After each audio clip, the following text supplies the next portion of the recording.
Oh, hi everyone, Dr. Iris here, your Level Up mentor. I'm here to answer a question about, can you put creams or almond milk in your coffee, and is it okay with your intermittent fasting? So to answer the question, I will refer you back to the science. You know that we have three macronutrients. We have our carbohydrates, we have our proteins, and fat. So these are the major macronutrients, and each macronutrient group will stimulate insulin to a degree.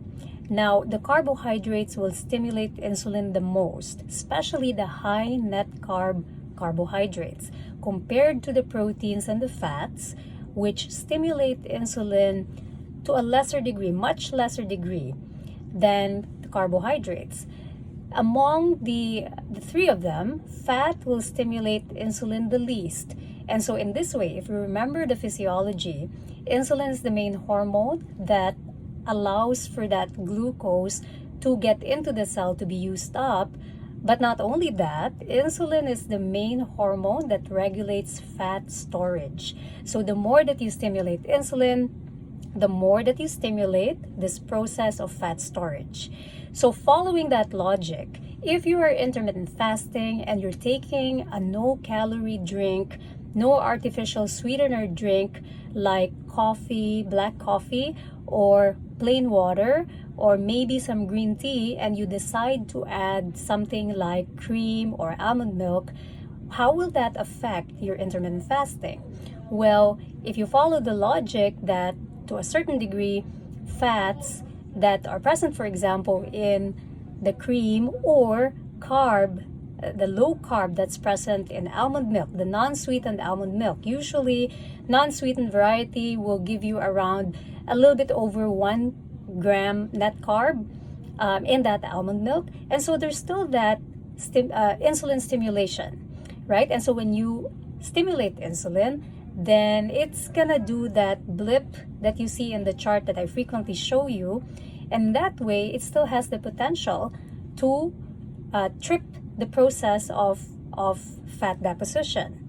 Of course, it's a much lesser degree. And so in this way, some people who are able to maintain their weight already or are highly physically active, then they can get away with doing the intermittent fasting with the addition of things like the unsweetened almond milk, or in some cases, creams. And so that's what we actually term dirty fast, because it's dirty in a way that you're still adding fat, which has minimal effect on insulin stimulation, but will still stimulate insulin, compared to plain black coffee or plain water or plain tea, for example.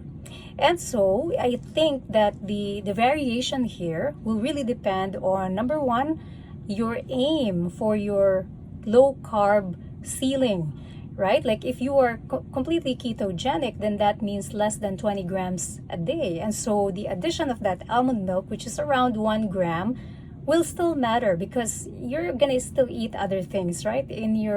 When you do, for example, OMAD 1 meal a day or TMAD 2 meals a day, you're still gonna have your meal. And so the components of that meal will still have carb content, and you add your almond milk that you put in your coffee, then that adds up, right? And so that can tip you over the ketogenic threshold.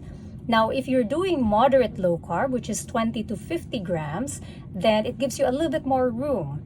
And in our lifestyle, in our recommendation, low carb lifestyle, we advocate for not going beyond the 50 grams, so you stay in fat adaptation. You're able to use your fat as fuel more than the usual glucose. If you go beyond the 50, like you keep adding things, for example, right, like in your coffee, you keep adding things that will increase your carb count, then it puts you out of that threshold.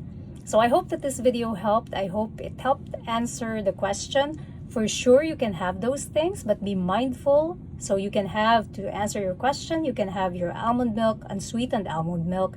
You can have your butter or your cream in your black coffee, but be mindful that it's gonna increase the net carbs of your total carb count of the day. And if it's still below the 50-gram cutoff or whatever is your aim, if you're aiming for ketogenic is going to be below 20, then that's fine. But if it's going to push you beyond that, then reconsider and perhaps take your coffee, your tea, or your water plain. That's it for me. And send in your questions. I'll be happy to answer them. Bye.